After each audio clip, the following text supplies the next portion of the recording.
West End এলাকায় চুরি ছিনতাই সহ বিভিন্ন অপরাধ দমনে অতিরিক্ত পুলিশ সদস্য মোতায়েন সহ একাধিক পদক্ষেপ গ্রহণের ঘোষণা দিয়েছেন মেট্রোপলিটন পুলিশ। শনিবার লন্ডনের মেয়র স্যার সাদিক খান এবং মেট পুলিশ কমিশনার স্যার মার্ক রাউলি যৌথভাবে এলাকাটি পরিদর্শন করেন এবং পরে সাংবাদিকদের সঙ্গে কথা বলেন। কমিশনার রাউলি জানান, ওয়েস্ট এন্ড সহ লন্ডনের বিভিন্ন ব্যস্ত এলাকায় ভলিউম ক্রাইম বা সাধারণ অপরাধ উল্লেখযোগ্য হারে বেড়েছে।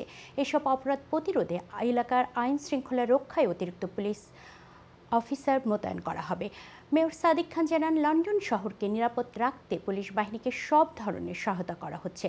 প্রযুক্তি, জনবল ও বাজেট সহায়তা বাড়ানোরও আশ্বাস দেন তিনি। পুলিশ ও সিটি কর্পোরেশনের এই উদ্যোগকে সাধুবাদ জানিয়েছেন স্থানীয় বাসিন্দা ও ব্যবসায়ীরা।